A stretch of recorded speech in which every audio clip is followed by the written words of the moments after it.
that's okay. Just in the interest of time, thank you all for coming tonight. My name is Elise. I work for the Murrumbidgee Primary Health Network.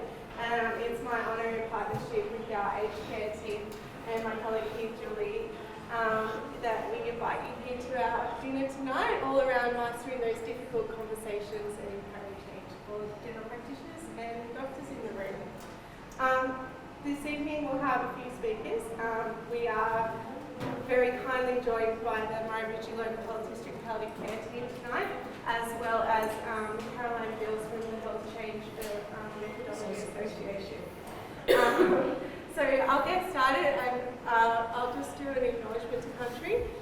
We acknowledge and pay respects to the traditional owners of the lands in which the MPH operate.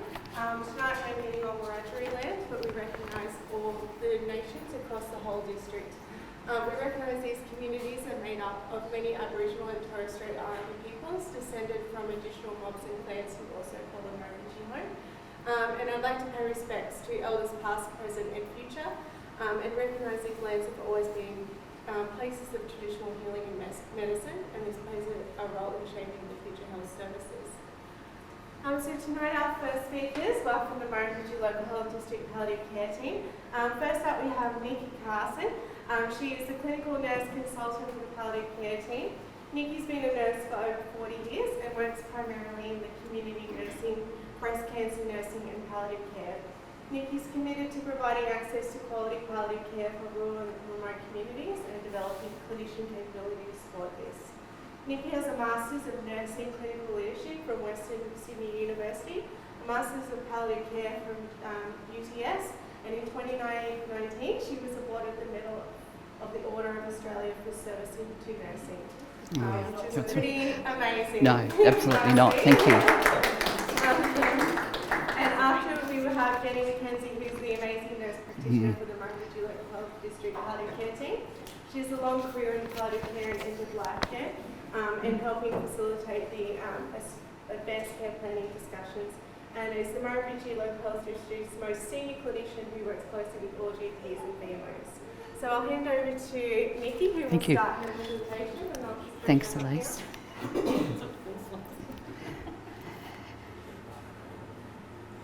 It's fine if I just all talk off the notes, isn't it? So I've just got some notes here. Thank you. Yeah, that'd be great. Thank you. Thanks everyone, and very much thank you to the PHN for inviting us to speak tonight. I would just like to start by saying Jen and I were on a Journal Club meeting on Tuesday. It was very interesting. The paper that was presented was a paper that was a study done by our colleagues up in Mid-North Coast around advanced care directives and the end-of-life care of patients in whether they were concordant with their advanced care directive and in fact whether they actually had an advanced care directive in the first place. And the presentation had many facets, and unfortunately the study had a number of limitations because by the time ethics had been granted and the study commenced, we were in the middle of COVID. So it was a difficult study to sort of really get, some good research or data outcomes from. But a couple of the interesting points was that made was the, as we all know, the ageing population and projected to 2050, and the importance and the realisation that most of the patients that will be in hospital, their ages will be over 65. So the role of advanced care directives and advanced care planning will be at the sticky end of it by then, and hoping that things will change, particularly in the general practice space, for the completion and the support of the completion of advanced care directives and advanced care planning conversations. So I was just going to go, and forgive me, I don't really want to be giving you information that I know that many of you would be familiar with. In the palliative care and end-of-life space, it is a very important part of our work, and often when we meet and come into contact with patients, and that can be at various points in the trajectory of their illness, and ideally it's the referral is relatively early, but often it is actually really almost at the point of end of life. So having those conversation goals of care and advanced care planning conversations can be difficult. What we do and what is part of our model of care is supporting, if patients wish to complete an advanced care directive, and if it is appropriate, and by that I mean if the patient is able to has capacity, is able to complete that directive, and I guess in the first place, consenting to do so, to guide not only our care but any care that they have, whether it be with us or in hospital or with any other care provider such as New South Wales Ambulance. We have a number of, events through the year that are sort of, looking to really promote advanced care planning and advanced care, completion of advanced care directives. I guess Advanced Care Planning Week, which occurs in March, and then Dying to Know Day, which really, certainly is related because it really is focusing on those end-of-life conversations and wanting to talk about what patients and people would like at their end of life.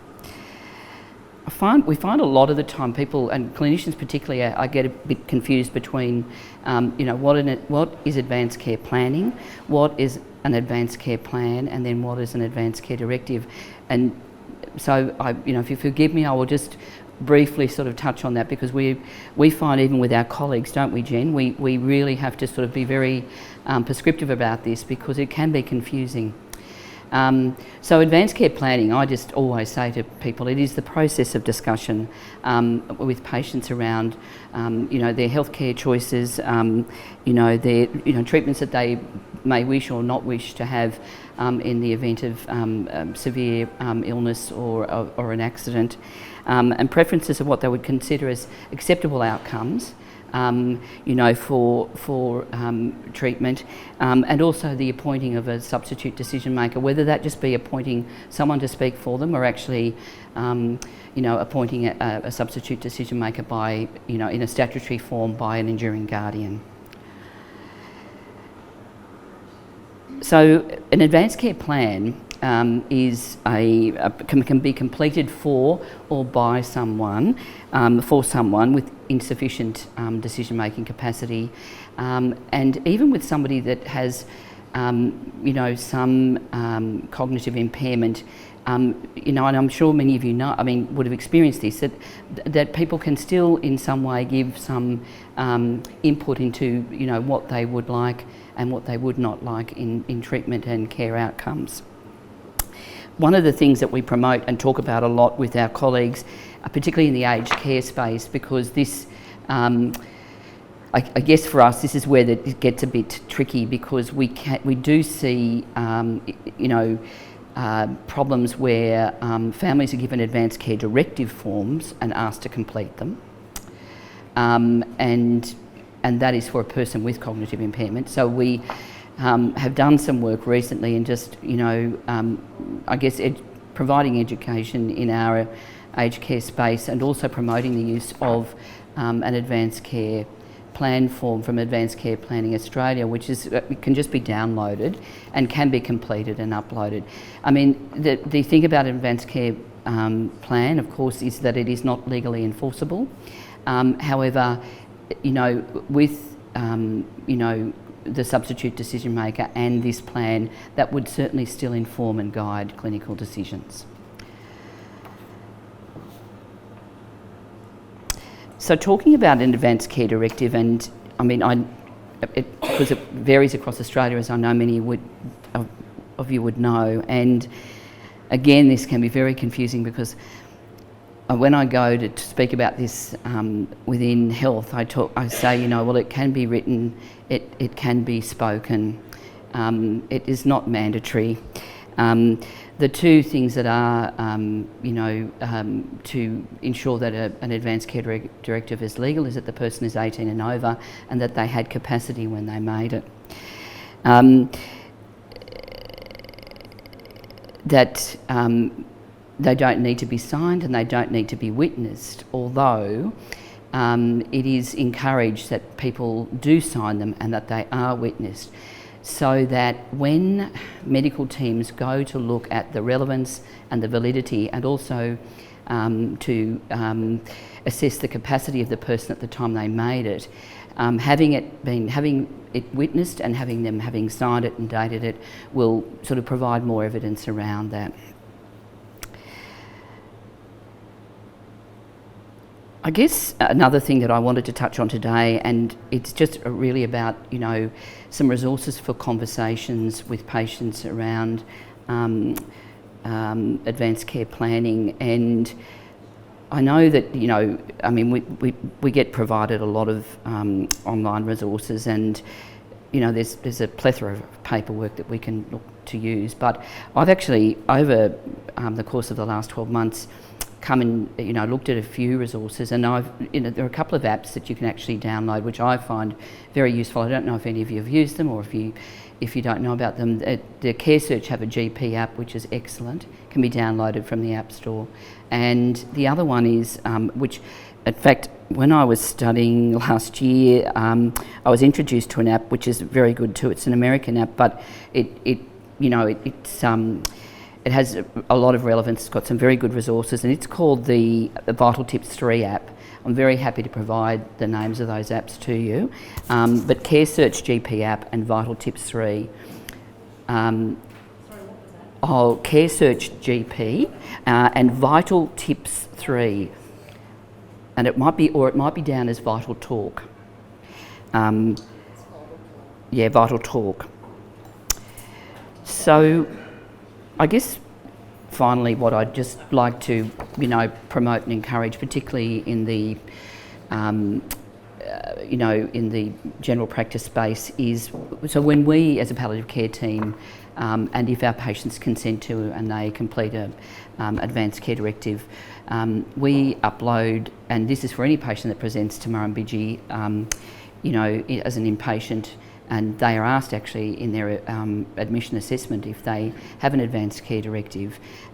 There is a section in our electronic record where we can upload these documents, and also their enduring guardian documents and the like. And then there's a trigger, like a little flag, isn't it? Yeah, to let us know that those documents are there.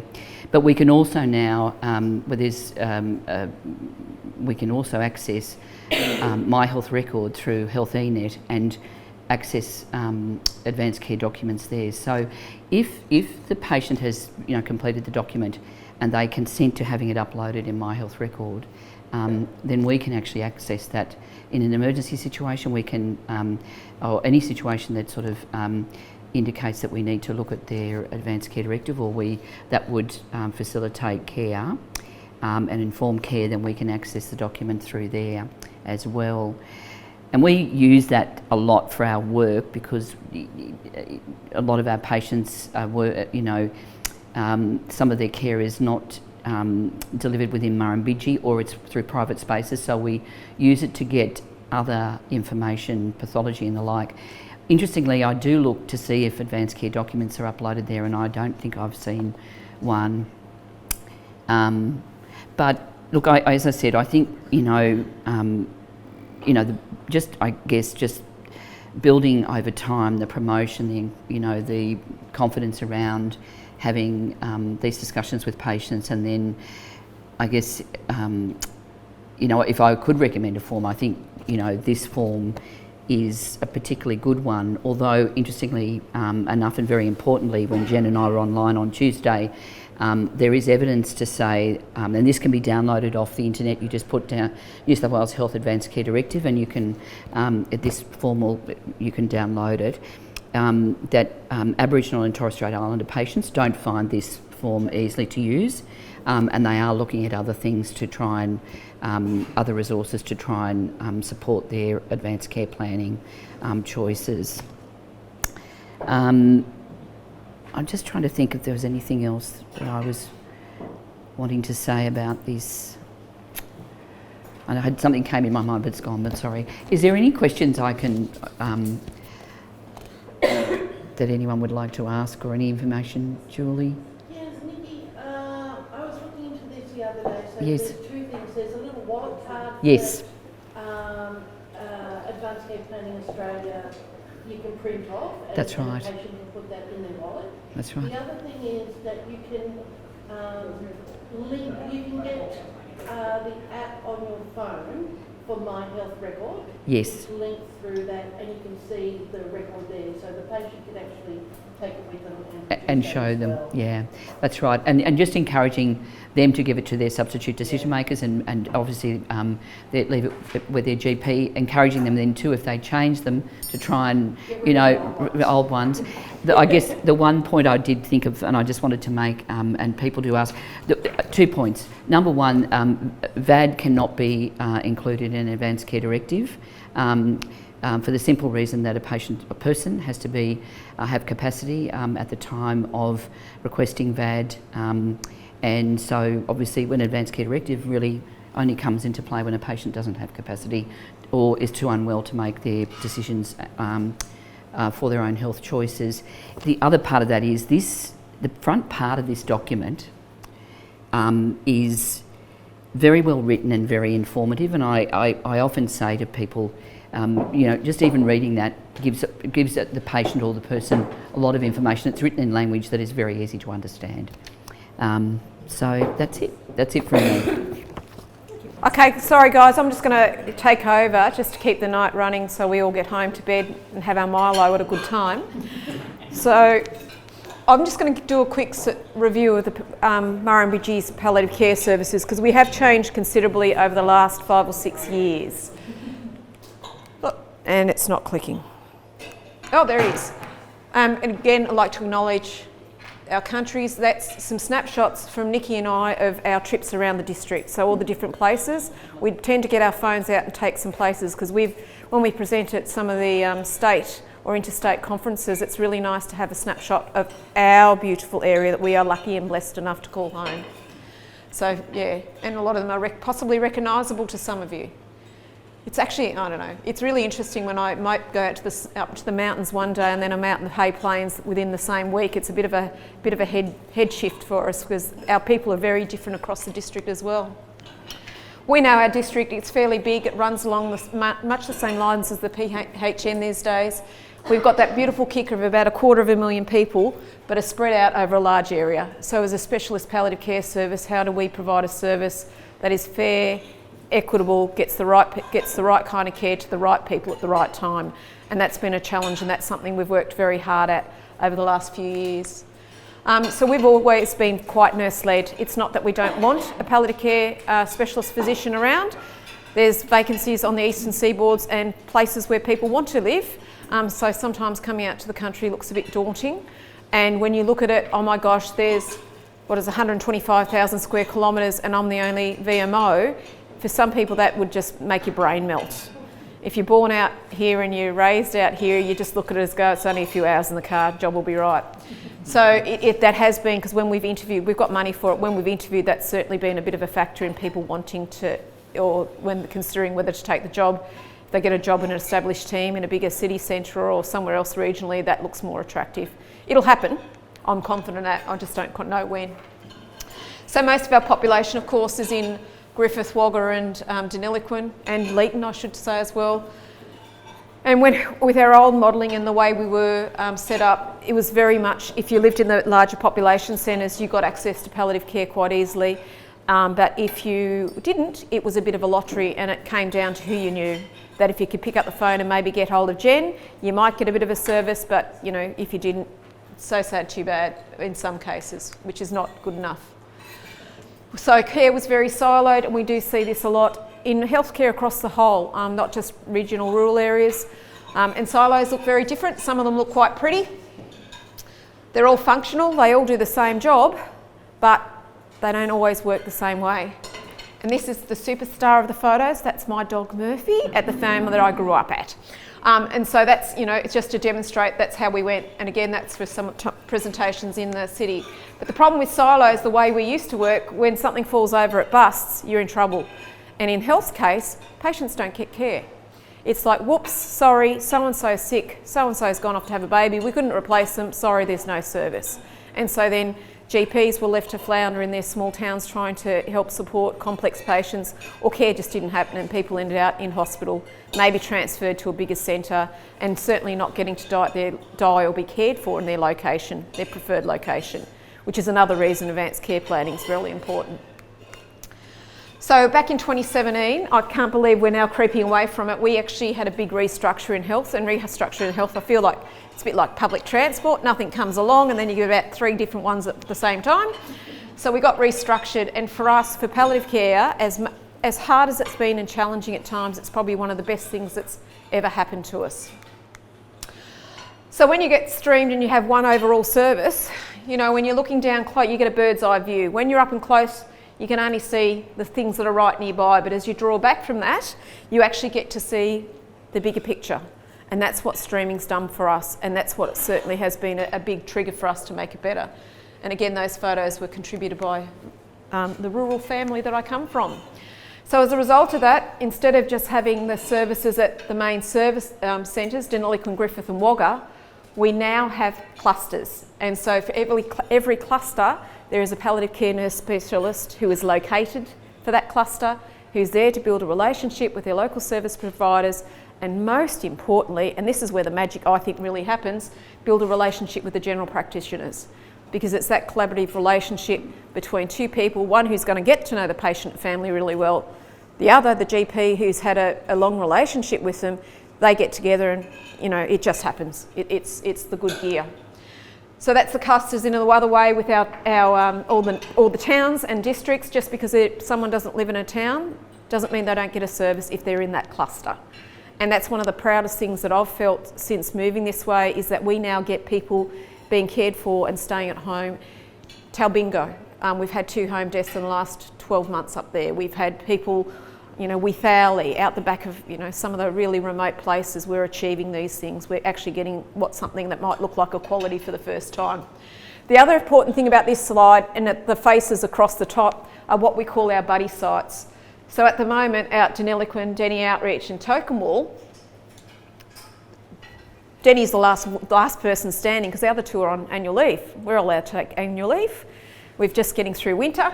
And so we've got that one person who's predominantly out there and covering that area. It doesn't mean she's racing around to every site. And more importantly as well, if there's need, we then also virtual in or provide services depending on whoever else in the whole team, because it's a team approach, might have capacity. So if you're one of those sites, don't think, oh, you know, Thelma's gone on leave, there's no one there. There is someone there. It just might not be Thelma, and it might be several different versions of a Thelma. It just depends who's there, but we cover. We don't accept that sick leave or leave is an acceptable excuse for not providing a service. It's not. And that's the goal, and it's really interesting because it's hard to get people to work in a way. It changes people's work and ways of looking at it, but really the last 12 months, 2 years, you're really starting to see clinicians put their hands up and go, I've got capacity to help out today. And so it's on the front foot now, instead of someone going, come on, can you? It's, you've got volunteers, and that changes, again, it's changed our team culture for the better. So the big benefits, I cannot say, the biggest benefit is that collaboration on the ground between GP and the specialist nurse. The other thing that we're very proud of is that we have a risk stratification approach. So we make sure that the patient gets seen by the right clinician at the right time, no matter where they live. And sometimes that's virtual to start, and people can poo-hoo virtual a bit, but it gets the ball rolling until someone might get there face-to-face. Or we've got one OT for the whole district that's a specialist. So she works with our outreach OTs or our allied health assistant, and someone will be there and be doing it virtually, and so we get the job done. So there's lots of versions. Good peer support. We've got standardised service delivery, which is good. So whatever you get in West Wyalong is what you're going to get in Corowa, which is lovely. And of course, we're trying to be equitable. So it's not a lottery just because you live in Wagga. Wagga's always provided a very good service, but that level of very good service is now spread out further across the district. So just about it, the key enablers for home death, this is all the stuff in the research. So it's about the early discussion and advanced care planning. If we don't know what people want when they've got a life-limiting or chronic illness, how can we actually move to make it happen? Good communication, being honest, being fair. We're very honest about what we can or can't provide, because there's no point promising a Lamborghini with all we can give them is a Corolla. Toyota Corolla. It's got to be appropriate, it's got to work, and it's got to work every time. And it's got to be one of the most important things that come out from research, that there's got to be coordination, and the family and the patient has to feel that their people are talking. Because when they get that, and the doctors, the GPs, we say that the GP is part of our palliative care team, you get that safe feeling, and people know that we talk, they know that things are happening, and they don't have to worry about stuff anymore, and it makes a huge difference. So we do a lot of education, which I'll go into, and we're also very honest, we don't do home visits 24/7, we do phone and virtual support. And it's interesting, we've got one on-call service for patients and carers across the district, and we actually get less calls now because we set up people better, which is actually quite nice for us for fatigue management. And our probably big deficit still is access to equipment, but that's something that hopefully we'll see some government funding coming down in time. Well, we would have if we hadn't have COVID hit, but anyway, that's another story, bloody COVID.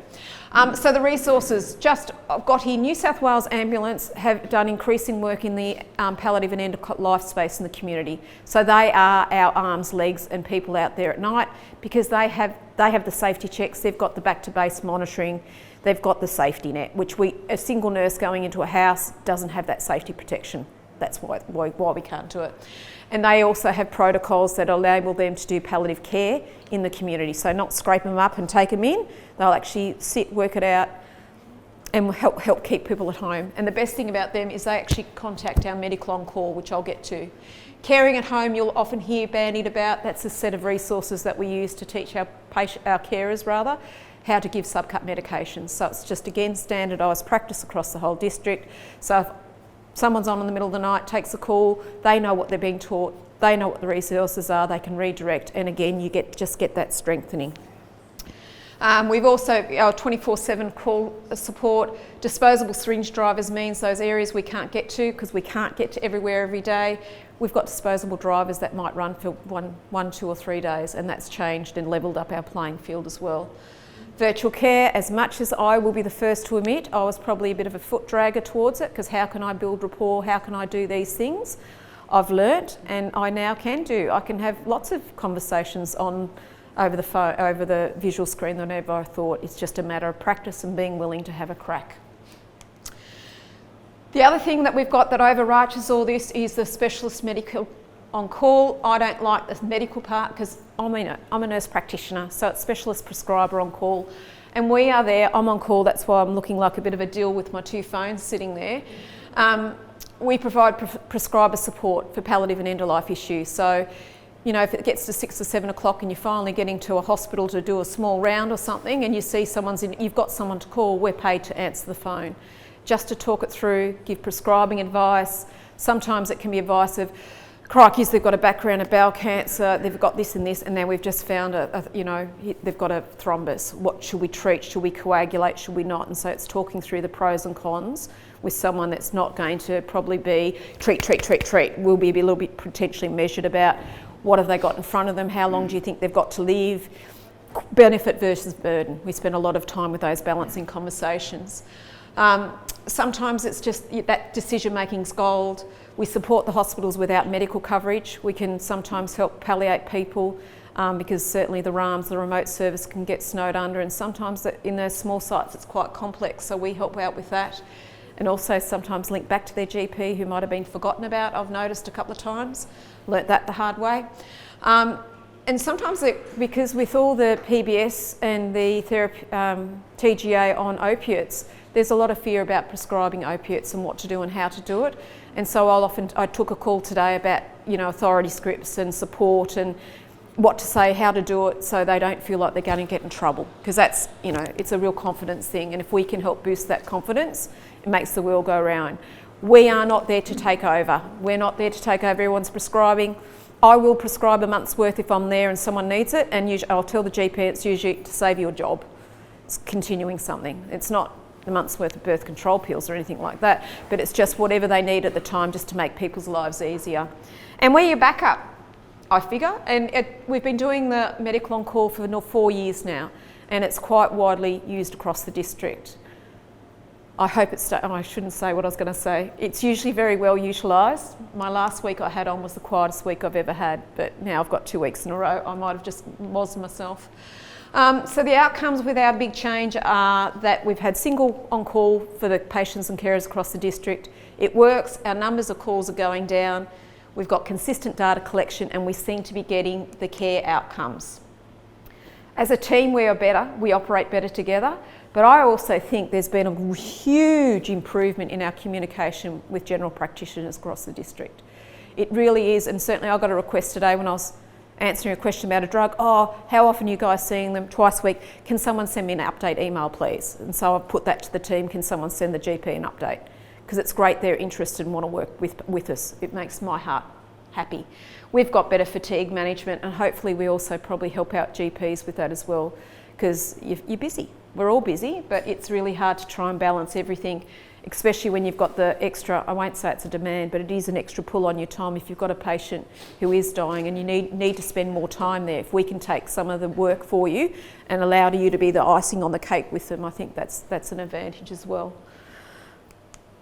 So just some stats from last year.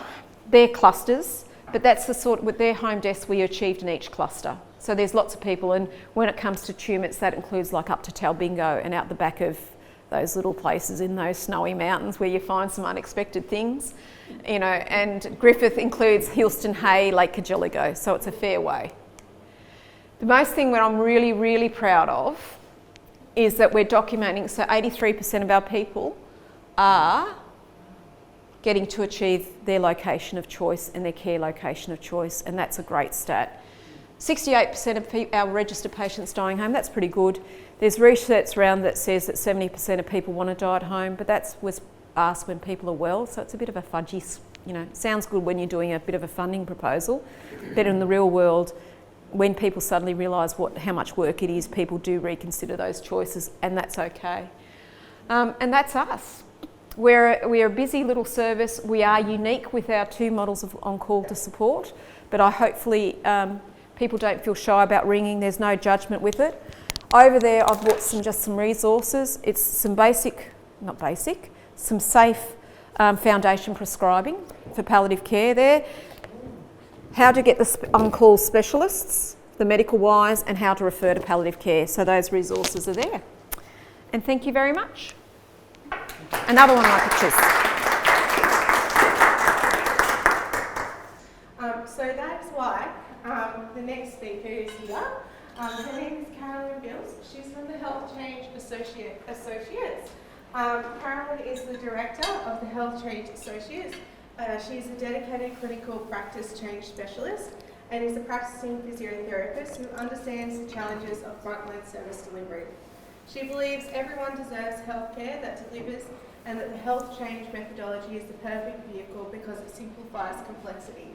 Her expertise lies in aiding professionals and leaders to embrace a systematic approach to practice, simplifying the tools and processes so that the service providers are well equipped and confident to deliver exceptional care. The health change methodology has a proven track record and is widely used by many Australian public and private health organisations. Caroline has trained thousands of clinicians across Australia since 2010 and worked with world-renowned research teams and organisations. Her passion is fed by clinician feedback, and she loves the challenge of reshaping a big system. The great outdoors is her playground, and multi-day journeys on horse, bike or foot are her perfect escape. So without further ado, I'd like to introduce Caroline. That sounds lovely. Thanks. Lovely to be here. I love coming to anywhere rural. I do live in Melbourne, and was very excited to get a direct flight, not go through Sydney. So today we're just kind of going to walk through some of the tools that might help you engage your patients and make it more likely they follow your advice. I don't assume that you don't know this, and so I also hope that the day, after evening really, isn't it, will get you thinking, and we've got a few practical activities. So basically we'll spend a little bit of time introducing a couple of the tools from the methodology, and then we will have a break of dessert and a discussion, and I at that point will get you to do a couple of tasks and report back, and then just have a wrap-up session there. So before we get going, what do you estimate is the percentage of your clients that actually follow your advice? What's the percentage? Less than we think. And what's the number you think? Guesstimate. 10? 40? And often it depends who you know, the type of cohort you see. So for some, 40, for some, 10. Anybody up at 80? No? Sorry? Yes, 10%, 40%. 80% of your patients follow your advice? Yes? Excellent. That, All over 70. They follow everything. excellent. And that's... 80% like following it though. No, the population there is over 70, 80%, 70%. In Genji, you know. Yeah. It's over, The over 70. other option is the 3 percentages in nursing, the 10, 30 or 70. Yeah. Oh, exactly. And look, when I get in front of groups of GPs, and certainly I mainly stand in front of allied health, but GPs often sort of say between 5 to 20% is quite common, and in certain areas, yeah, it will be more. And so my next question is, for the whatever it is, the 90 or the 10% that don't follow your advice, how equipped do you actually feel to influence them and work out what's going on? Low? Put up your hand, and I want hands like this. Your options are going to be low, medium, high. All right, it's only 3. So it's early in the evening, it's fine. Who feels highly confident that they kind of at least know what they should be trying to do with the people who aren't following their advice? Yep, okay. And medium? Who's mediumly confident and who's low in confidence? Yeah, and it would be the normal kind of bell curve that we have in a population of health professionals. So often when you went to university or did even your postgrad, we were very well versed in getting information and learning about clinical pathways and clinical disease. And so everybody will be very familiar with the clinical condition pathway of assessment, the framework, diagnosis, then give recommendations. However, often for many people, and certainly this was the case for me, what I often found when I went through my day's list is that there were those really tricky patients that I just went, oh, this is not working, you know. And so what we found we needed was a pathway to navigate the person, because as we know, it's all very well to have all of this health information and knowledge and expertise at diagnosis and being able to treat and recommend the treatment, but in some cases you can have the world's great expert who would have worse patient outcomes than the new grad who had a different skill set. The knowledge is useless unless you can make it connect to the person in front of you. And managing people is really the hardest job that we all do. So that's where the gap was kind of in the market, and basically what Health Change Associates, we're a bunch of health professionals, multidisciplinary team. What we actually kind of did was go back to the literature and said, well, what we need to do is we need better skills to be able to more quickly and easily navigate people. And so what, after an awful lot of work, and the good news is we've gone back to the literature and done all of that, this pathway is basically the result of and is concordant with over 49 of the psychological behaviour change theories, concepts, models, all of those sorts of things. And what we've done is just put it into a fairly simple flowchart. Now, but it is evidence informed. We didn't actually just make it up. So that's the chart here. I might actually change and go over here. And you can see that this flowchart really is made up of basically three main areas. That dotted line is actually called the decision line. And that's the point in a conversation with a client that you kind of realise, oh, I think they're actually with me and that they're ready and willing enough to actually go a bit further and talk about what they might do next week differently. And all of you will have your professional intuition and kind of pick up those verbal and non-verbal cues as to whether the client's listening and engaged or not. And above that line, you've got the processes that have to happen in the person's head in order for them to reach that line. And you can see they're all about health literacy, knowledge and understanding, about motivation, expectations and decisions. And this is the order of needs that have to be followed, that you can't just go and jump straight to, go away and do this, take this medication. If the person does, these processes will be happening in their head, with or without your help. So what it acknowledges is patients have what we call an above the line process that actually develops readiness and motivation, and then even if they are motivated, they often need help with planning and problem solving to make it actually occur. And then they'll leave your consult and either adhere to the recommendation. Over time, we want people to develop skills when you're dealing with chronic disease and illnesses that don't go away. People need to actually learn how to self-regulate and adjust what they do as circumstances change.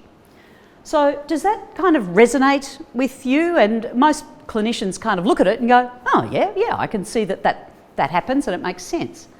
Well, the advantage of knowing that is that what this methodology does, it operationalises person-centred care.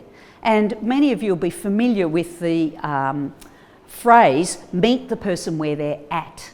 Well, what now you've got is a much better concrete definition of where at is. Because if they're not taking action, it means they're stuck somewhere and they're not flowing through that pathway. And the good news is that often people don't necessarily always need the help of a health professional to navigate this pathway. And that's why the traditional model of care works. If you actually say, well, this is the problem, I'd like you to do this, and in fact, if you're lucky enough to have a cohort of people that are listening to your every word and highly respect your opinion, a lot of the time they will sort all this out and go and do it. So that works some of the time, but it doesn't work all the time. And it's those 80, 90 or 60% of people that it doesn't, that we've got to actually see if where are they stuck and do we have the skills to see if we can shift them a bit. Of course, the assumption is never that you're going to fix everybody and get everybody through the pathway. I just want to make that clear. And what it reminds clinicians is that you've got to build importance and knowledge first and then confidence. So any questions about that? Does that kind of resonate, make sense? Yeah, okay. So often the way care is delivered is what I call polite traditional care, which is we're so good at assessing people and telling them what to do that we normally think of the order of our conversation is that we need to do an assessment, and I'm not disagreeing, and then we need to actually deliver the intervention, and then kind of often along the way we kind of wrap the person in there. And as I said, that can work. But what the methodology does is really actually turn things on its head a bit and actually say, look, intervention is not necessarily only taking medications or going to see another health professional, doing exercises or whatever it is that you want them to do. What we highlight is that our job as clinicians is to actually help people navigate the above the line processes, and that doing that when we're providing information, engaging them, developing the relationship, they are actually interventions. Your conversation is an intervention, but it may not sound the same, and it's not the same as being able to document the actual goal of, well, this is what they did or this is what I prescribed, if you were just talking about something. But the methodology really highlights that that's a critical element, that for some people you need to spend the time doing it, because often if you think about those people that aren't following your advice, where are most of them stuck? I mean, and they'll be stuck everywhere, but... With motivation and expectations. Yeah, above the line. And that's often because our conversation, naturally we are so well trained, here's the problem, this is what I want you to do, and then, yes, and I'm very well aware for GPs with really time-limited consultations with massive amounts of assessment and risk assessment and that need to be done, GPs often very rarely have time for an in-depth below-the-line conversation. However, what's critical is that with just often a little bit of nuanced swapping of language, you can often still have an above-the-line conversation very quickly and succinctly, and then getting people to the line.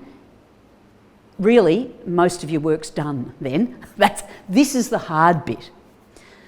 So the methodology has a whole set of tools. It is a training program that usually, at least takes a couple of days. So clearly in this evening's talk, we're not going to unpack all of that.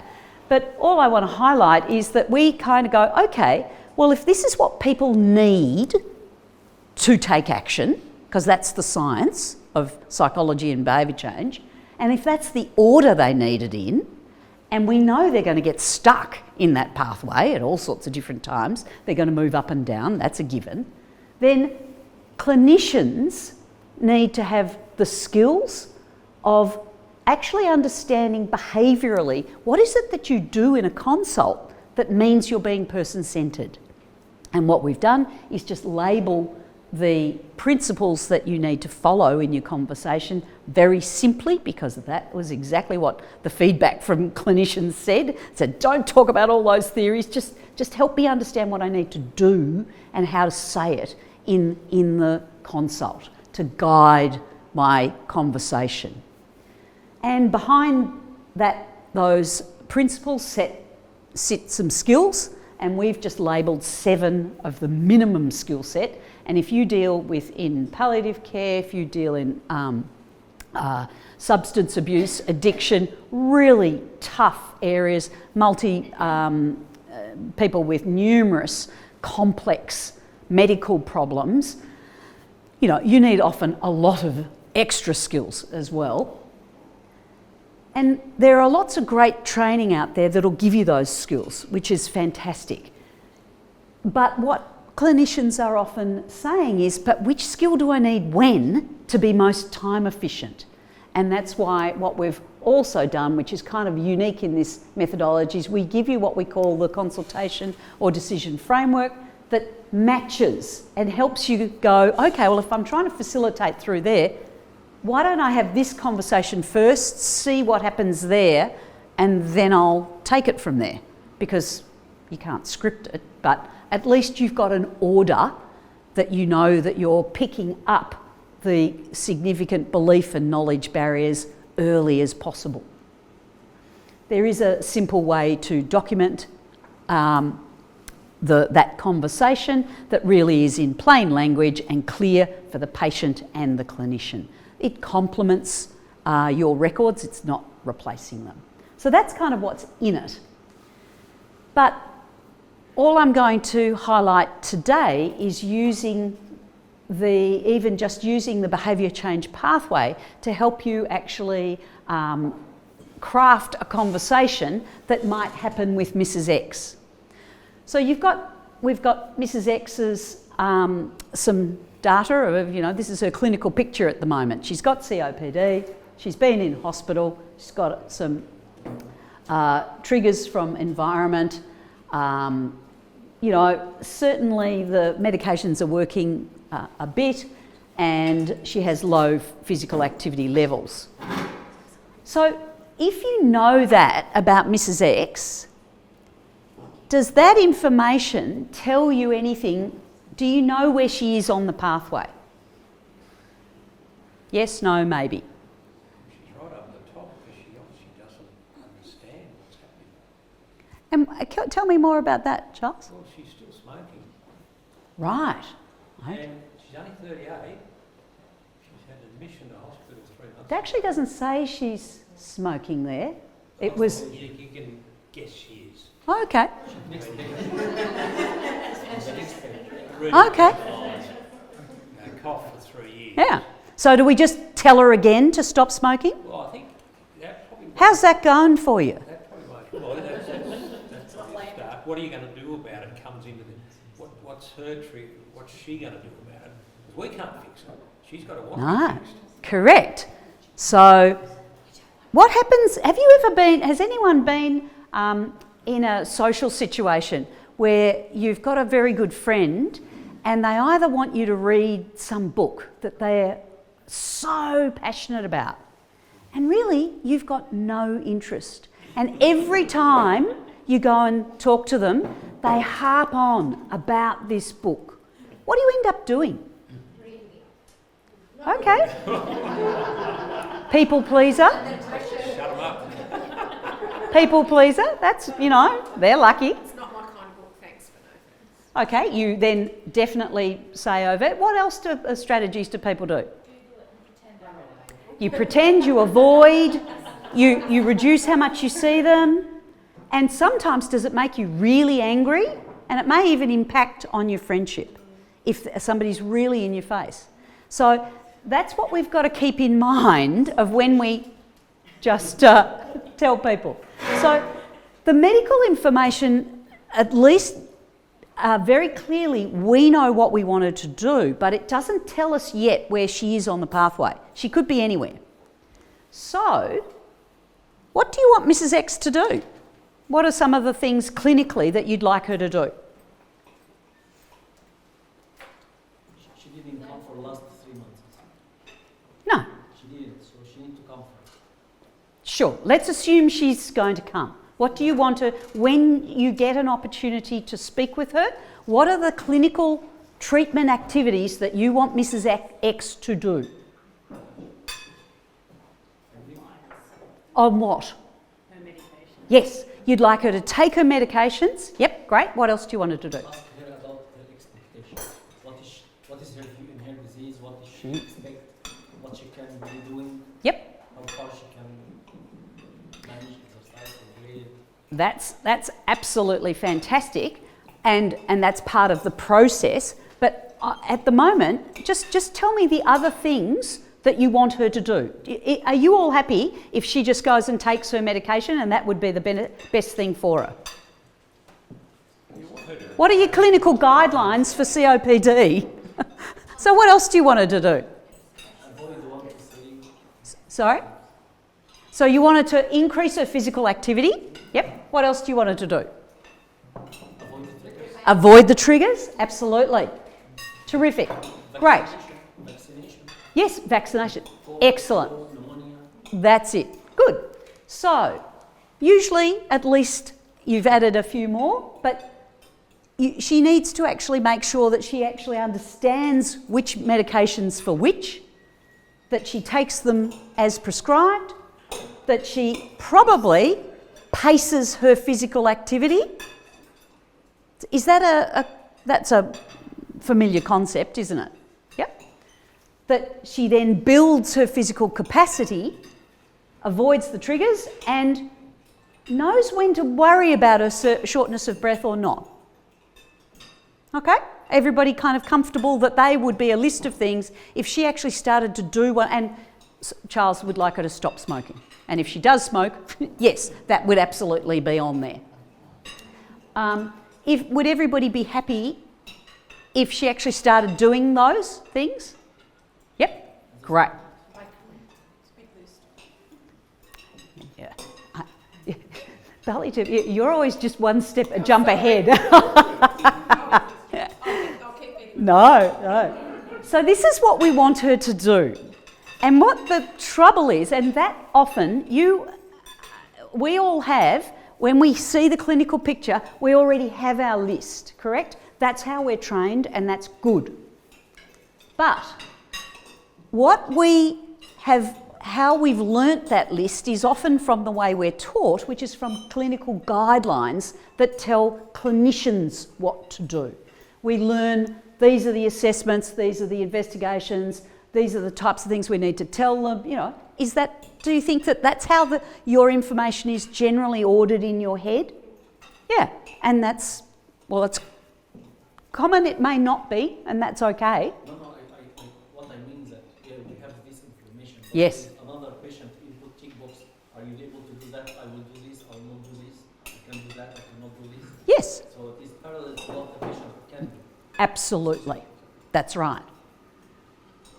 So the way you communicate with Mrs. X can significantly influence whether she puts her head in the sand or just smiles at you politely and nods and doesn't do it, or whether she actually sort of says, forget it, I'm not doing it.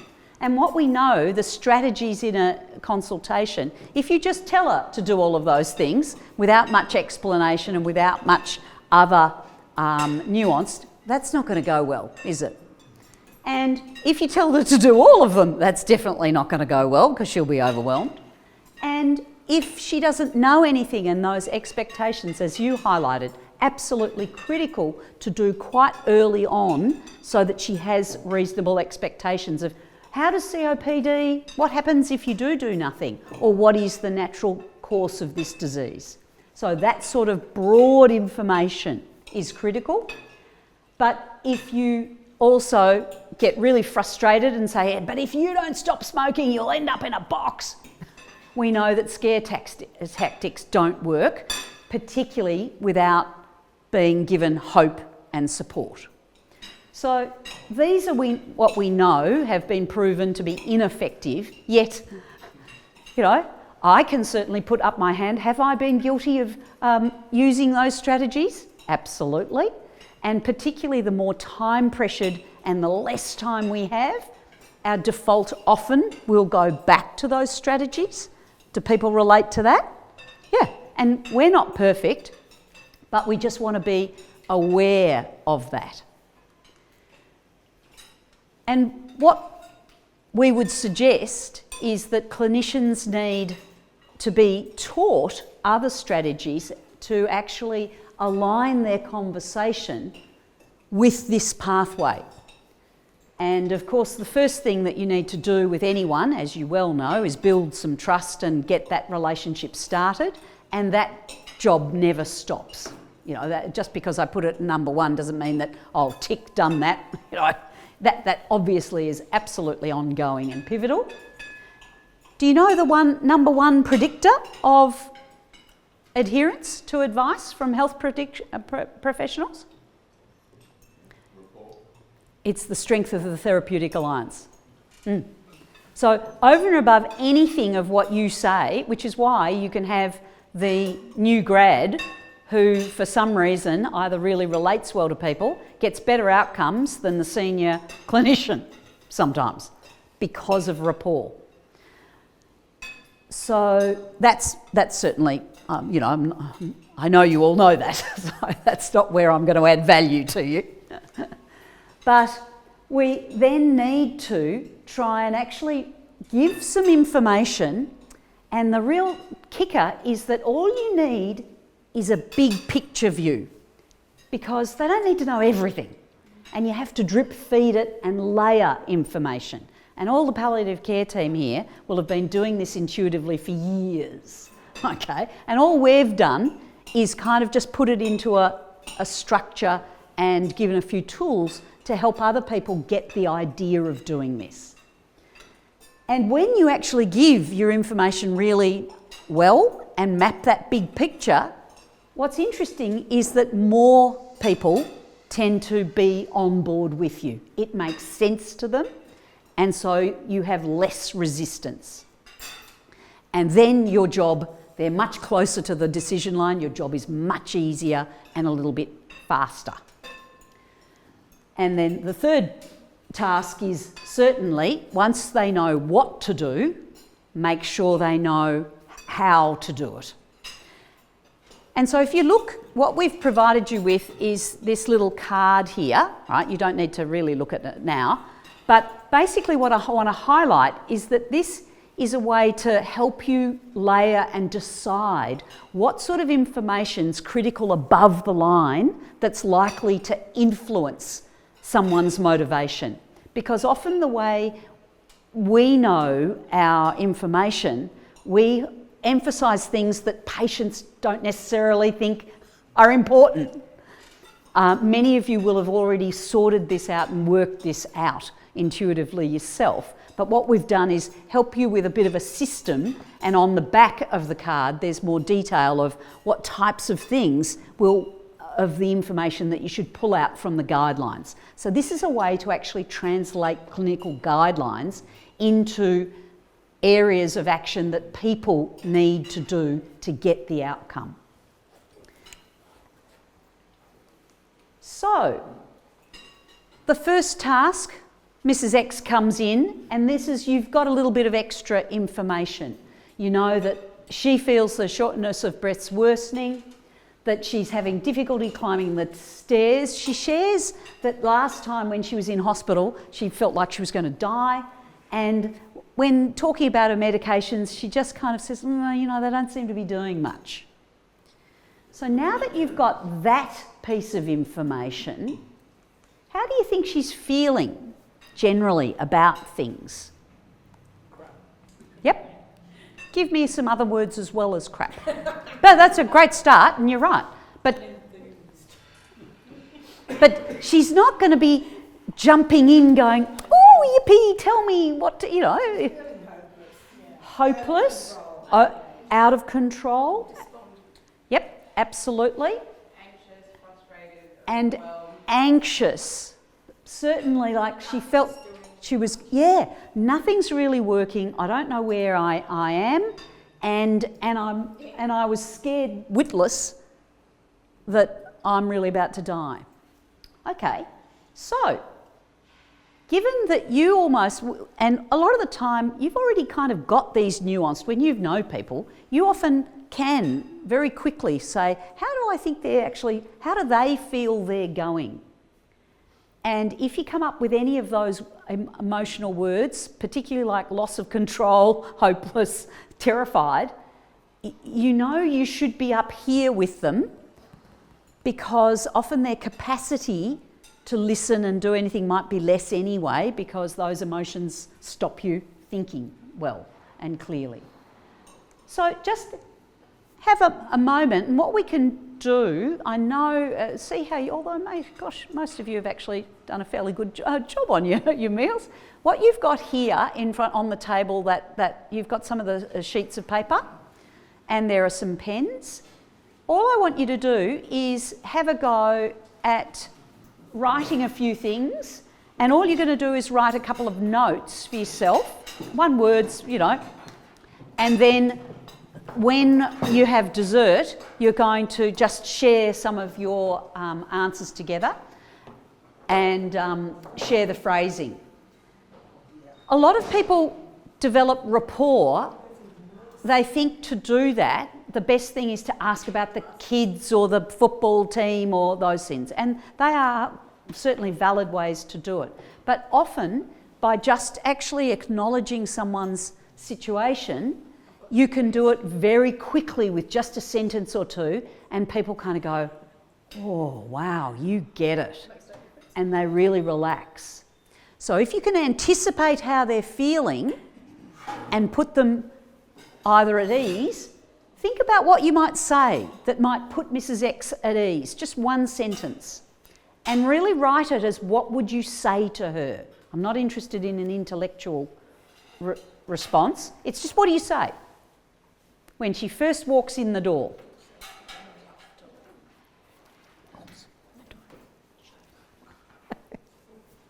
When she walks in the door?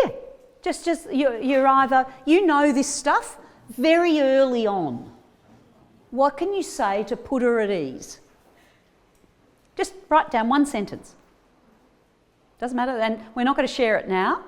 We'll share some of this stuff in the debrief. And there's no, obviously I hope you all realise there's no right answer here. Okay, and everybody will kind of have a different take. However, I will give you a hint and say, for God's sake, Mrs. Aches, do stop smoking is possibly not your best opener. And surely after that you get out the 42. Yeah, that's it. Well, it is an established method of management, isn't it? Okay. So your next task, so what I'm doing is going through your 3 tasks in the order that they should kind of occur. And so that first task in that first 5 or 10 minutes, you want to be focused on kind of at least settling down or, relating to the client in some way. Your second task is actually, as all of you highlighted, is kind of start here and work out, gee, I wonder which bits she does know and what she doesn't. Now, given she said the medications don't do much, what you want to do is ask some open but very targeted questions, because fundamentally people, in order to get to the decision line, need 4 pieces of information. What have I got? Why is it a problem for me? What helps? And either why would I bother or why does it work? And that's why we've actually kind of, and if you want to put that language, what's the problem, writing on that card, that can sometimes really help you have that conversation, that simple what and why. So, what's the question? Because you want to know fundamentally, can she actually control and does she understand what makes her more short of breath or less? Because clearly that's what she wants. The good thing about COPD is people know what the problem is. They know they can't breathe very well. But then they don't necessarily understand why they can't breathe very well, always. So if you wanted to find out, gee, I wonder how much depth of information she knows, what's one question that you would ask her that would, her answer will kind of tell you and give you a gauge on what she actually knows. Something like, do you avoid activities you used to do because of your business? That is it's a very useful question to gauge what's happening, but it doesn't help you understand whether she knows what influences her shortness of breath. So I'm looking for a different question, but don't. What makes it better and what makes it worse? Well, they are assessment questions. It doesn't tell you whether she understands. What do you do when you're breathless? Yeah? So all I want you to do is pick one of your questions, write it down, and we'll debrief and toss around. They're all valid questions, but you try and want to think, what does she understand about it? If your brains aren't hurting, you're not learning. That's why I'm challenging you just a little. Okay. Now, this one is a little bit more challenging.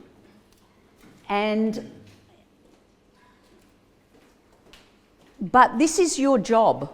Your job is to be able to explain COPD briefly and succinctly, and to help people understand what works to treat, to manage it. So I also do want you to have a bit of a go at just think about what you normally say, write down a few dot points of what you might include. because I don't need you to write the whole spiel, but if you've kind of, I just want you to think about what you normally say.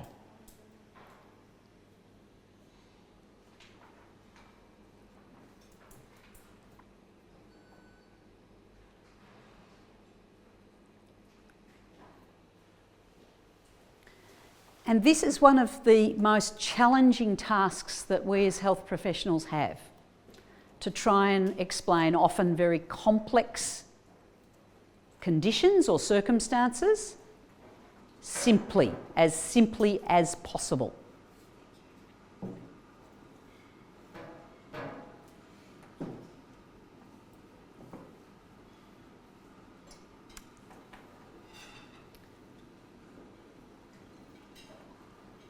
And the more you get practice explaining this what and the why, briefly and succinctly, the quicker you will often find you'll connect with people, because guess what? That's what they want to know.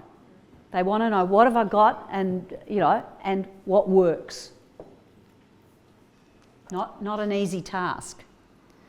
So what I'm introducing now is the tool that we call a menu of options, that really translates those clinical guidelines into quite simple chunked areas for people. And this relates to this tool that I've given you here, which is the full menu of options. And I'll just highlight, this is not to go in front of people. You would just totally overwhelmed. Yeah, exactly. Here you are. But what I want you to highlight and just realise is that it relates to the pathway, because what have they got and what works to treat it kind of sits here. That's the health literacy bit of a big picture view, not a lot of detail, just a big picture view, and the decision line kind of sits underneath those purple boxes, conceptually. And you'll notice, if you look at the health condition side of it, the language is different to the language I've got up there. But if you just look at the health condition side first, can anyone tell me, so in the blue box it says manage health condition, that's all I want you on that side. Can anyone tell me the medical condition that those purple boxes don't apply to? Can you think of a condition where those purple boxes don't apply?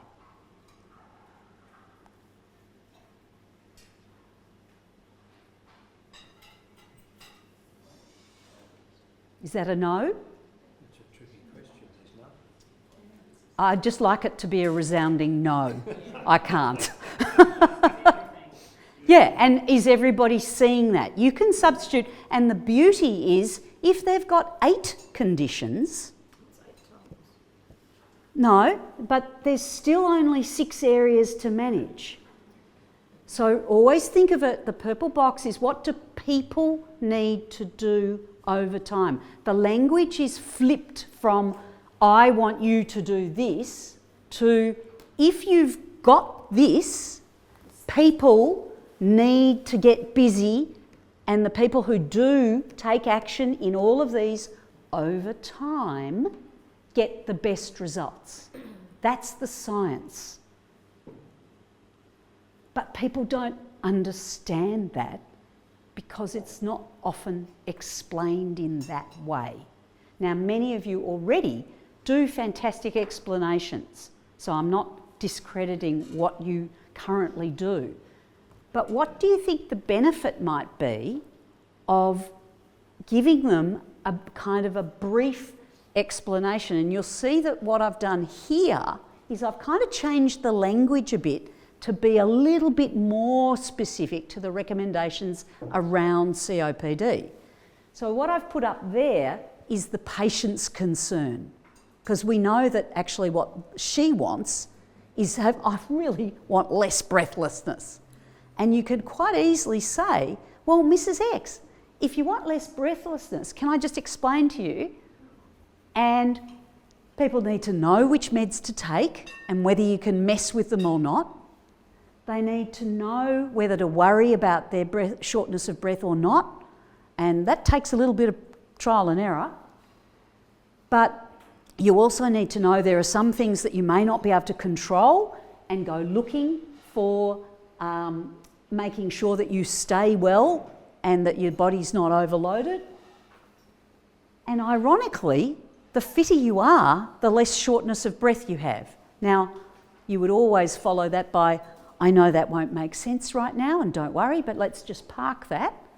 But actually, physical activity is often as good as medication at helping you manage your shortness of breath in the long term. We know that, and my language here is very deliberate, we know that even reducing smoking, and gold standard of getting rid of it altogether, but even having periods of time where you don't smoke will really help your body cope. And you've got an illness that your lung capacity was there, is now here. You've only got a certain amount of oxygen, so you've got to make really good decisions about how you use that so you don't run out and kind of fall off the cliff.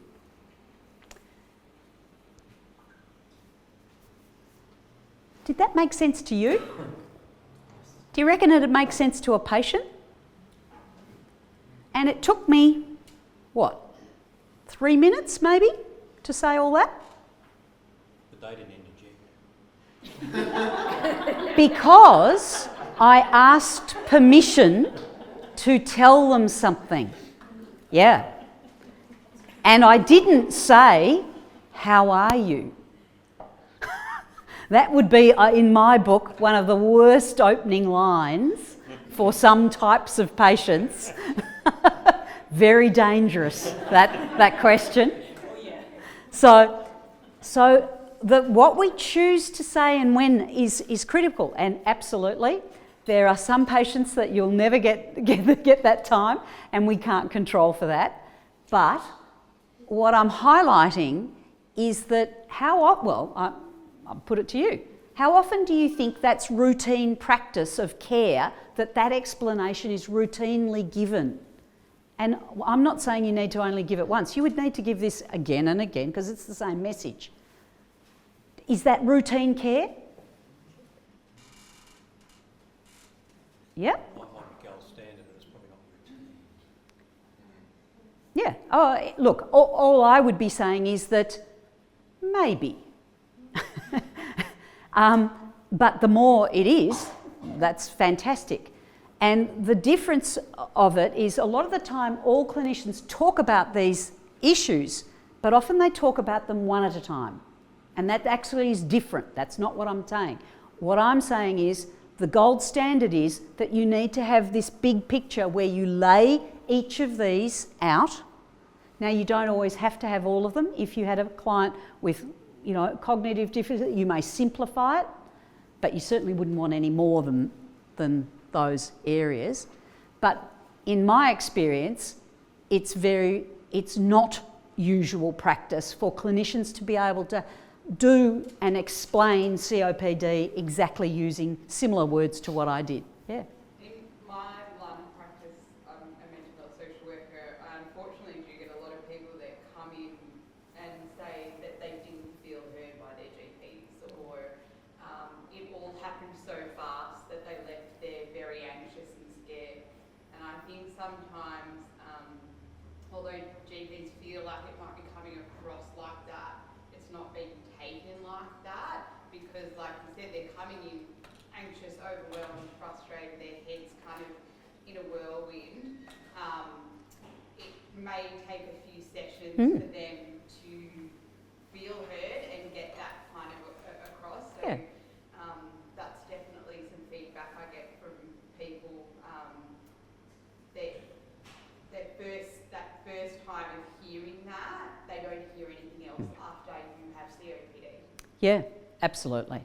And all there is, obviously, the critical thing I want you to take from this is not a prescription. This is a guide to a conversation that in the end you adapt, right?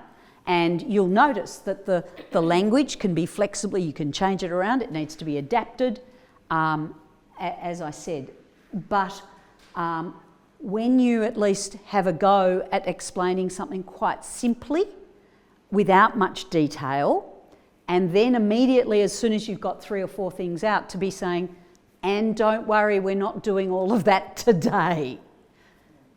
And pause the conversation, and then it's about, in order to actually test what has the patient heard, that you can then throw it over back to your patient to say, how does that fit with what you know, you believe, and then you can really start that shared decision making and find out from the client what's happened.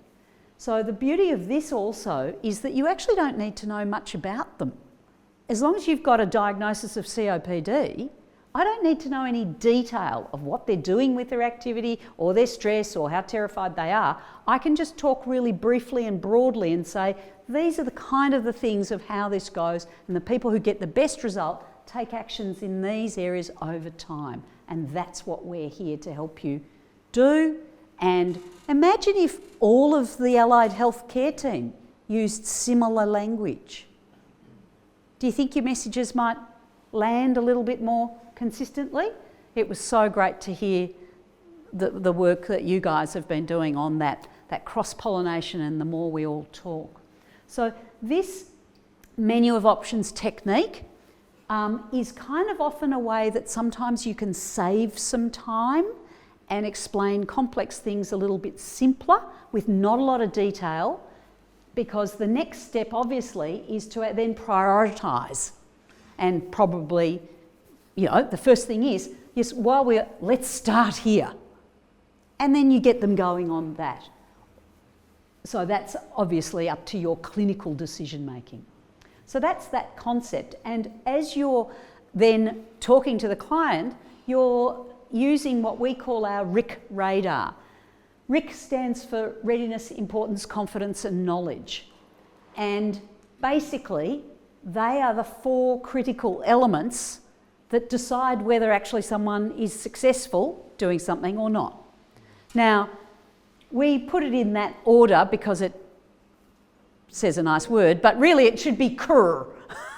All right? And there isn't an order that you do it. So I'm absolutely assuming you're all quite comfortable with those as concepts. Importance, motivation, yes? Yeah? Who already asks importance or confidence questions in routinely? Yep, some of you? Yeah. Terrific. Great.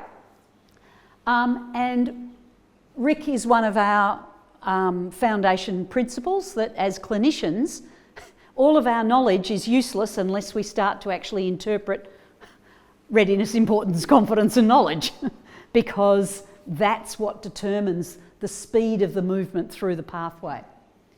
And your clinical intuition about whether they're with you or not is what we label RIC radar.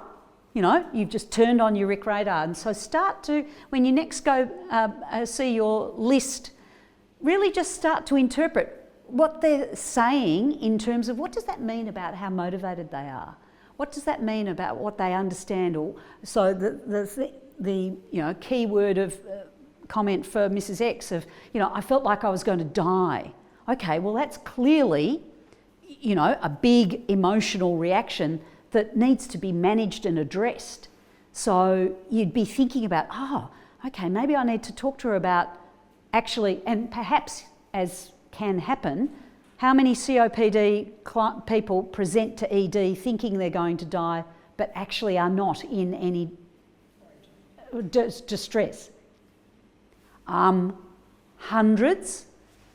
So it begs the question, who's having the conversation to help the client understand when to worry or how to have a little bit more control or assessment of what's happening for them so that they can calm themselves down in an ideal situation or know what to do to manage that fear.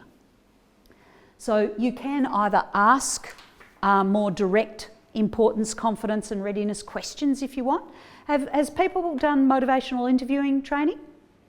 Yeah, fantastic. And so you'll see where all of the concepts here absolutely dovetail beautifully with motivational interviewing.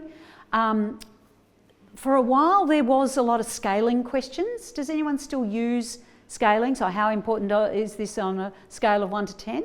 Okay, and scaling questions can work, but as a general rule, we absolutely say, just talk to people like poor people, and a nuanced question without it being formally scaled. Not everybody relates to the numbers. And what happens, particularly when you ask importance, they know you think it's important, so they're going to give you the answer you want to hear. So you get artificially inflated. They're not really telling you. So you want to just be mindful of that. And the other technique that will help you do shared decision making is what we call RIC-focused decisional balance technique, which is a way to weigh up the pros and cons, which I'm sure perhaps many of you may have been experimenting with. So, we're nearly there and dessert will happen. How are you going? You all right? Okay. Luckily I didn't hear that. You said nice food. So, the rules for you of when you're either, saying, look, Mrs. X, to get better breathlessness, and you can actually still make really strong recommendations clinically to say you're going to get the best bang for your buck if you do here. So this methodology is not, sometimes people worry that person-centred care is all about, oh, what would you like to do? And that's not what person-centred care is. It is you balancing your duty of care and making clear recommendations of what will benefit the client, but making sure you explain the why and check their understanding. That's sometimes the bit that we think that we've said it, but sometimes it's grey for the client. And the rule is, if importance is low, so if you think, go and do this, is it tomorrow? Is tomorrow a holiday here? No, it isn't. It's a holiday in Victoria, of course. Look through your list and actually go, okay, this is the main clinical problem. Where on the thing that I know would give this patient the best clinical benefit, think, what's their RIC level of importance of doing that? And if you think, low, you go, great, you've established they're above the line. So what do you want to not do? If they're sitting above here and you want to meet them where they're at, what do you want to not do? Yes. So you don't want to say, just do this. It's really good. Okay? You need to ask more questions, probe, and either, in fact, the fastest, most time-efficient solution is to just actually go, gee, Mrs. X, you seem a bit, half-hearted on whether actually taking your medications is going to really improve your breathlessness. So if I ask you a few questions around that, I can help you make a decision whether actually you really want to have a go at taking them consistently or not. Would that be useful? And then you go straight into that, and when you're talking about the consequences of not taking the medications consistently, that's your cue to actually provide information, often in a way that stops you telling them what to do, but helps them understand. So often it has a lot more power than when we just tell them. So it's really useful, but it's not how we're trained. We're trained to tell, so it's our default. I was saying that's motivational. Yeah, absolutely, but it's often hard to integrate into your practice, and it's really hard if you've got 15 minutes with a whole lot of other tasks. It's really difficult. The other rule is that if confidence is low, then just make things simpler, and I'm sure you all know that. But really, try and break it down And I even just asked the question, what would make this easier? What would make this doable for you? What would it need to look like? Your patients often have a lot more strengths and resources than sometimes we think. So it's always a good, thing to just sit back and, as a rule, see if they can come up with a solution. But then if they can't, by all means, help them out. So all I want you to do now, just before we nearly break, is see if you can phrase an importance question. Now, I'll give you a bit of a hint of how they are often phrased. So it might be, so how important do you feel it is, Mrs. X, to actually prevent yourself getting a cold? Right? That's an example of an importance question. And you'll notice that it's not, do you think it's important? It's open, so hint, start with how, and then literally see if you can do it without using the word importance. Pick one of these. That's for you, Charles. Thank you. Yeah. I take direction well. Pick any of them, because remember, the beauty of the menu of options is you're happy if they actually take action in any of those. So that's a good thing. So just see if you can phrase one importance question.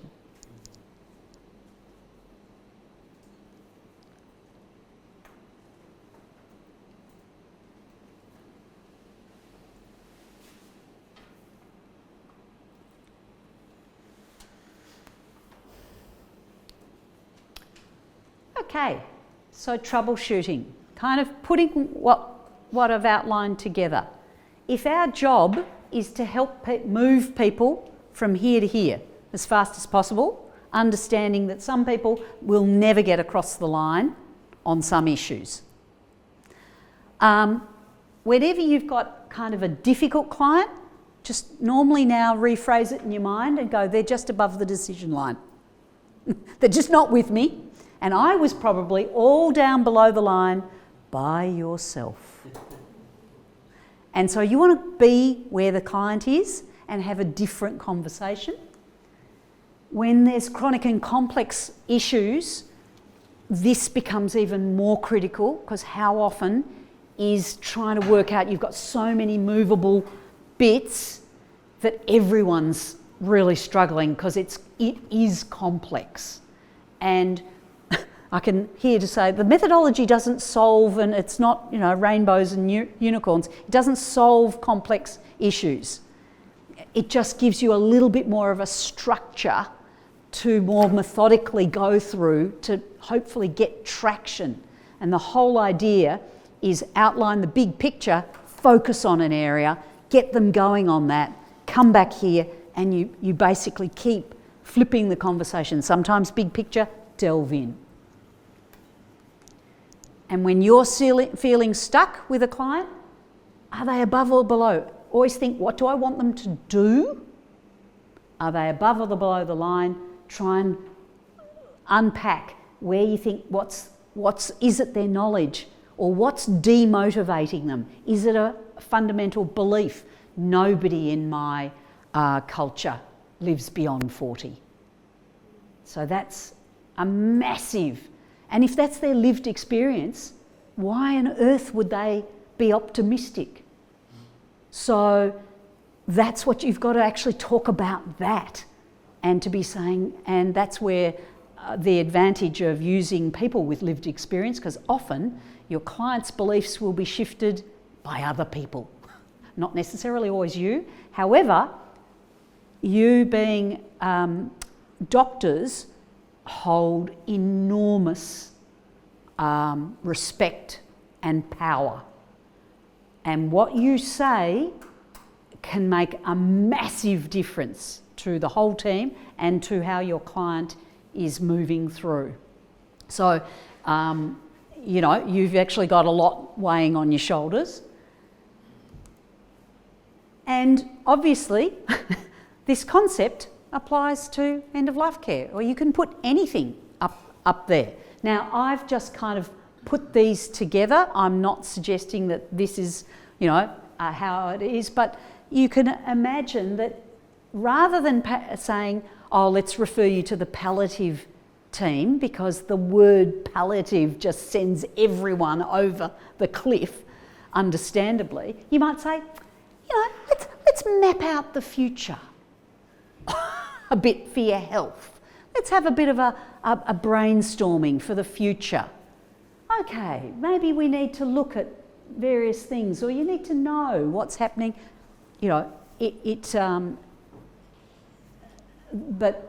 Considering an advanced care directive or care planning. So thank you. I've now learnt a lot more about the language, and it's all about the language. But if you at least just put a couple of chunks down, you will then open up a really nice conversation, hopefully. And the good news is, a bumbling attempt at doing this is much better than not. So, sorry? They'll forgive you. Yes, our patients are so forgiving of us. Now, finally, we do have one this is the piece of paper, an example of what we call the personal self-management plan. That what you can see is on this side of the form, there's those purple boxes.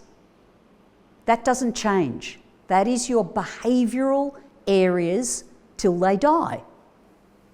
And all that changes is what they're doing this week, next week. That will change. And often what will change is the priority will change for people. But this gives you a really nice way that you can have those there visually for the client and then talk about them. And it reminds you to talk about them generally, make sure they kind of understand it to a certain degree. And then it reminds you the next task is, can we prioritise something? And this can be done any way you like. You can just have one and the others are blank. Doesn't matter. And then it reminds you, I better check in with the client as to how they feel.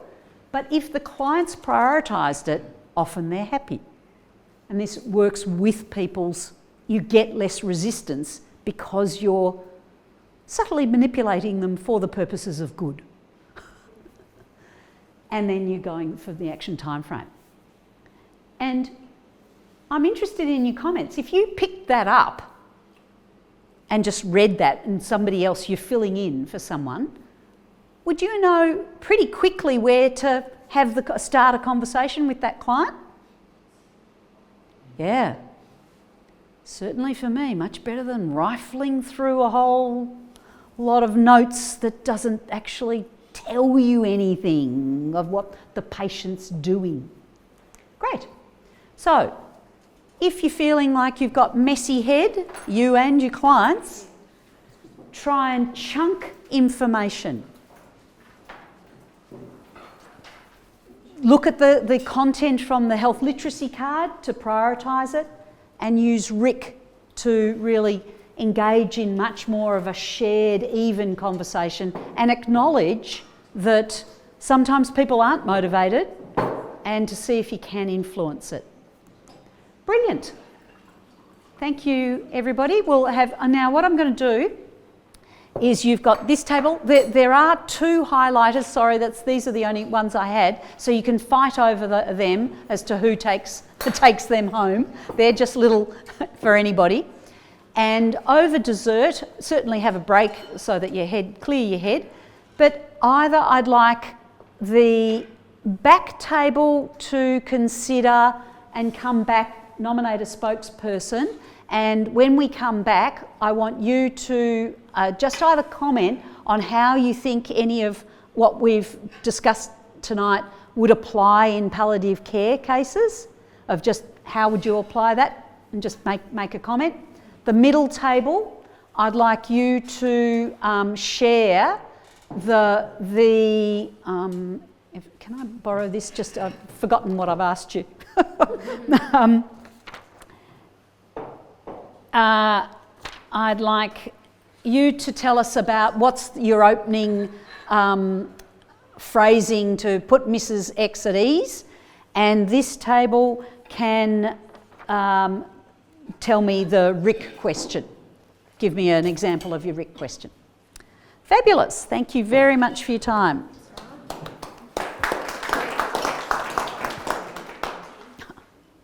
Sorry to interrupt the conversation, but we'll just have a bit of a debrief on that, share some of the thoughts and ideas, and then let you get back to your busy lives. So, where are we going? Maybe this doesn't work.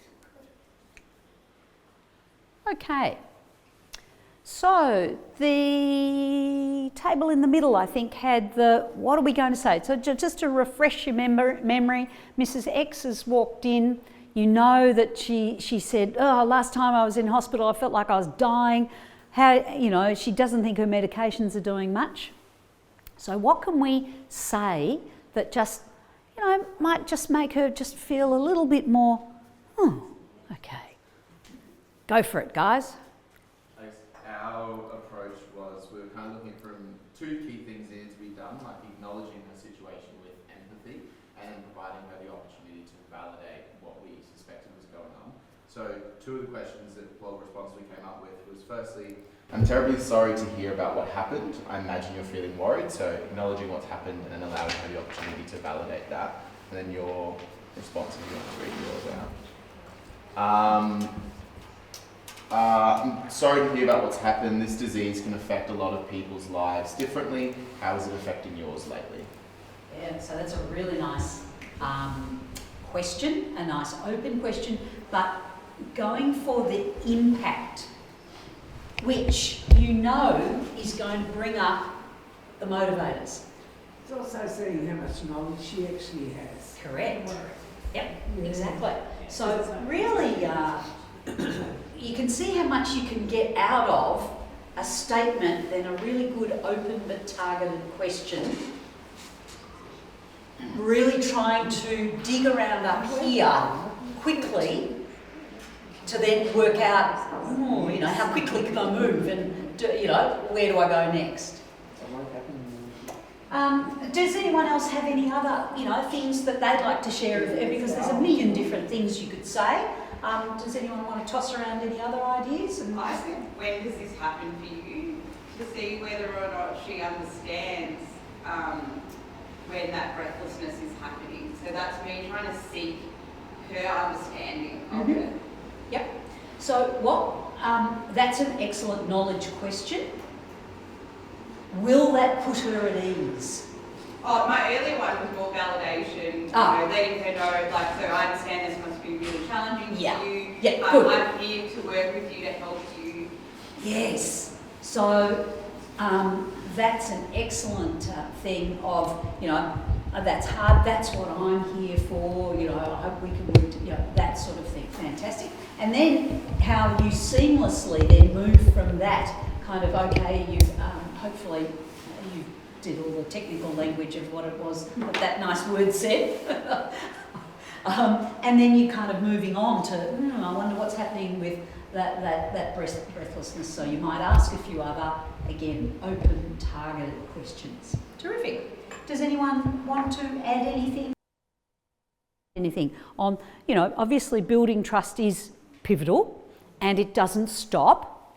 And so whenever you suspect that the relationship's not working for some reason, you need to use the principle that we name, call it as you see it, with tact, which really is about having those difficult conversations to either bring up and say, see that thing over there? I think it's an elephant. I think maybe we need to talk about it. But you need to do it gently. It's not being confrontational. Any other comments or anything about that? Yeah. I will start saying, Miss X, I can see you are upset. It was some hard time lately. How can I make it easy for you? Lovely. Because I was thinking different in the first time when she came. I said, you again.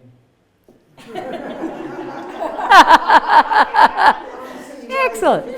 Yeah. Okay, terrific. So the main thing I really want to highlight that certainly I come across a lot, I mean, I have the privilege of being in rooms with a whole lot of different health professionals, often allied health. And the good thing about being an allied health professional is often we do get a lot more time than doctors do. But people think that building trust is just talking about other things. You can build trust with how you do your job. And so it doesn't necessarily have to take up extra time, and there's no problem with those other, light conversations are, great. But if you're really time poor, try and do it as you're doing your job. Will make your life a little easier. I think people underestimate the power of validation. Yes. Yep, absolutely. And so reflecting, and so often, and that's where you can, that's why we create these as practical tools, is that sometimes you can kind of put this down and go, maybe imagine that it was Bill who I'm just beside myself. We're going round in circles, and he's all over the shot. I'm all over the shot. Don't know what we're doing. So I might come in and say, Bill, do you mind if we take a different approach today? And he, of course, nicely says, yes, of course, Caroline. And I go, look, I just want to kind of zoom out and get the big picture here. And so I need to make sure that you know what you've got and why it's kind of how it's impacting on you and why it's important to you. And then I need to know that you know what helps, because there are things that help, and either why you'd bother doing those things, because often in health nothing that we should do is particularly fun to do, but why you'd bother or why it works. So I don't know, over to you, Bill. And sometimes that sort of absolute, tell me about this, people, you might be surprised at what comes out of their mouth, and it could end up being a really productive conversation. There's your challenge, go try. It's just one way of doing it, and there's lots of different ways.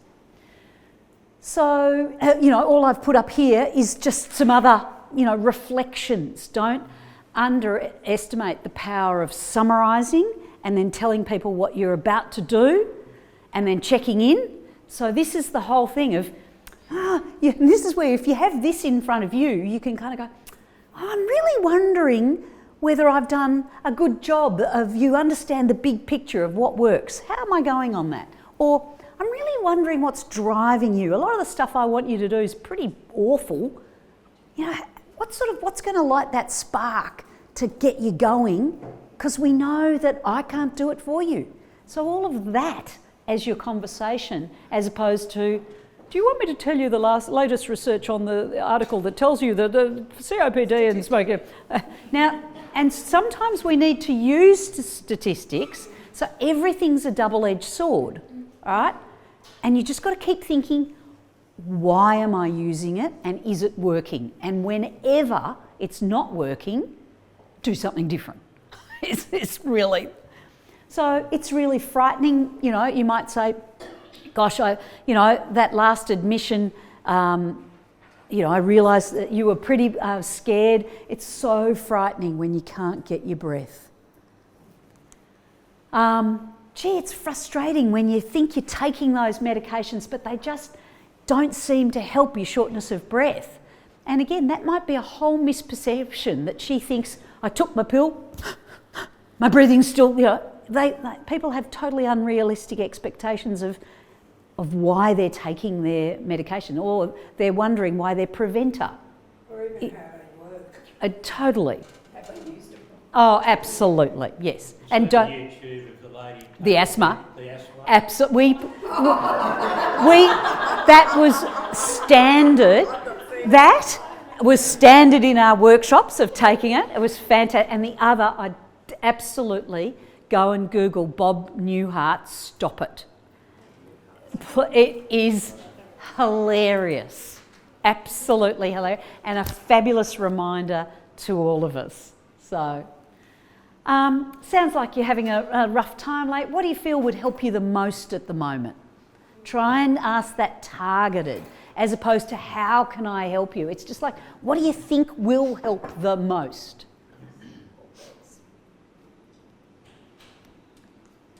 Okay, communicate in a way that supports adherence. And this is the hard bit of, there are times when it's great to ask your clients things, but in things like COPD and in lots of complex medical things, there's no point in asking your patient because they don't know. They haven't done all of the training and they don't have your expertise. So a lot of the time, sometimes it's much faster to say, would you like me to just outline a couple of the key points I want you to take away about having this disease and the few top things that are the most effective? And people often go, oh, please, that'd be really good. Okay, so for COPD, yep, some of your lungs will be damaged. You're never going to get that back. But the good news is that if, in fact, you use your medications well and you actually train up the rest of your lungs, you can actually often manage this really well. And that's, again, ask yourself, can you explain why exercising helps? Because most people with short of breath, when you say, oh, let's go for a walk as the physio, and let's exercise, they go, dear, I've got COPD, I can't do that. Right? And of course they don't want to. They're going, I'm short of breath, you nincompoop. You know, I can't exercise. And so the analogy I use is that, 40 years ago, Mrs. X, when you went up the stairs and puffed, were you worried you were going to die? No, of course not. Right. Well, it's the same now. Not all your shortness of breath is because of your lungs. You can still be short of breath just because you're unfit. And then you teach them how to gently exercise and you explain to them that it's really easy. If you overdo it, your technique's everything. It will not work and you'll feel awful. You've got to be really slow and steady. So, they need a lot of information. So things that good above the line openers, just as a few. What do you think would help you the most? Do you believe that your medications will help? So it's again going for the belief. If she's saying, oh, that medication is, doesn't seem to be doing much.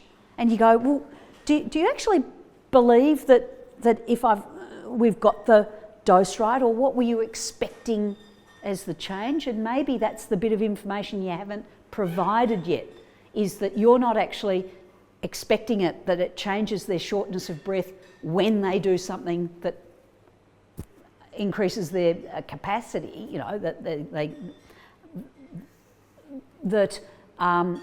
you're looking for a really long-term change. So they may not understand that.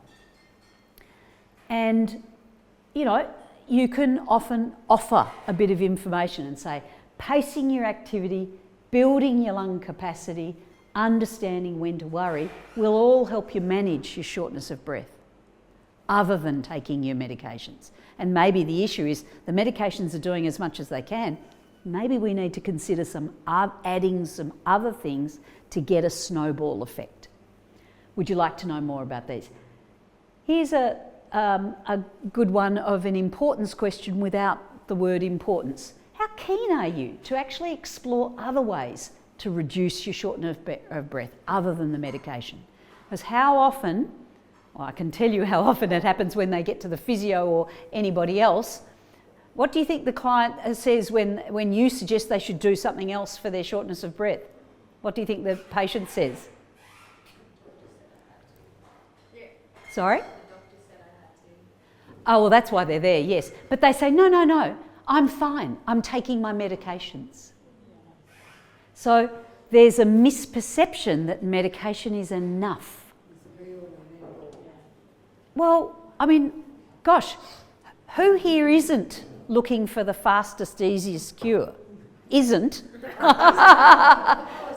Correct. We're all looking to make life easy. One pill fits Yeah.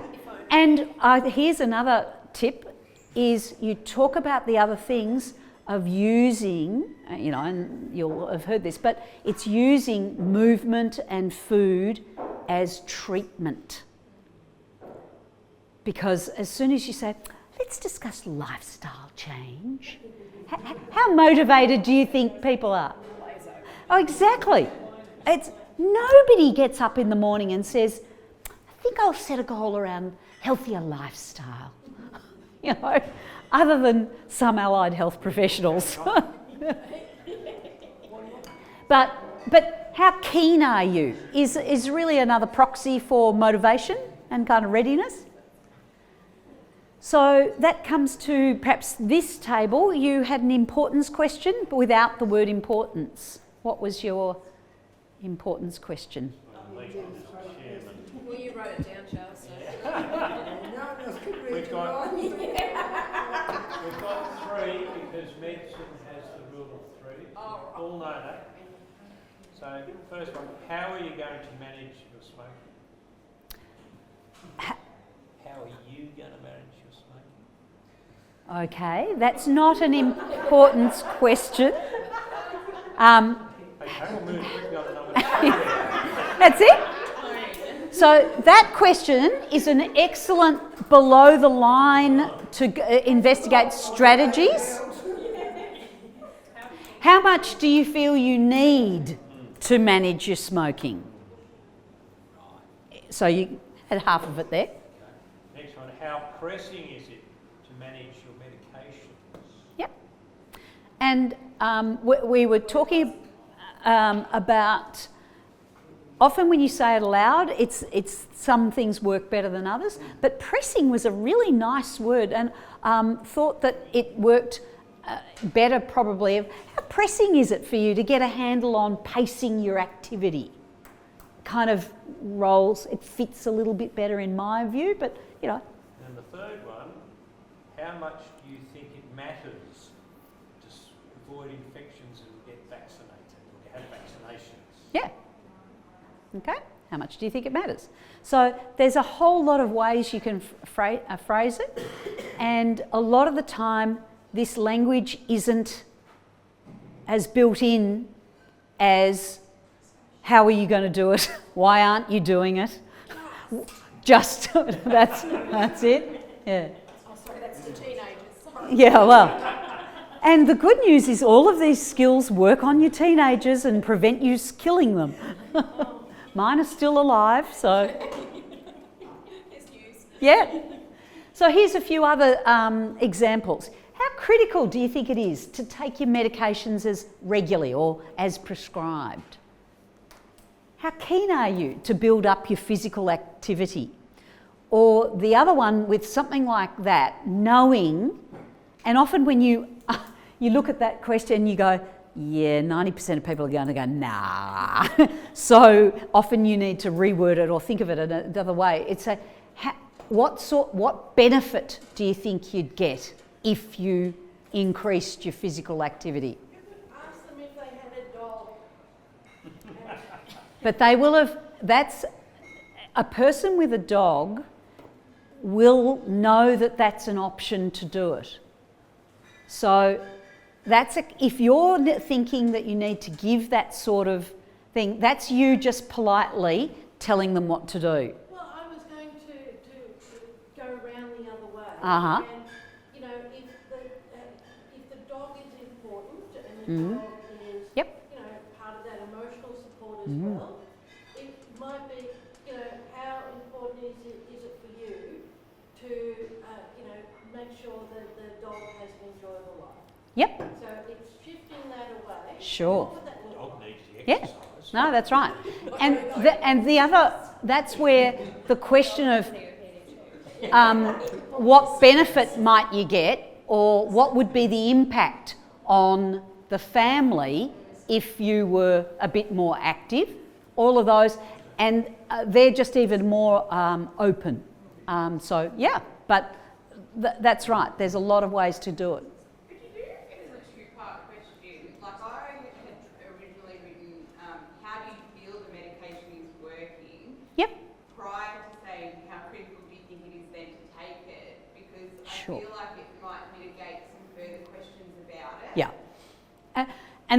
herein lies, when you get to language, herein lies the massive problem of kind of trying to work it on something that's not real, and that you don't have a whole conversation and it's not aligned.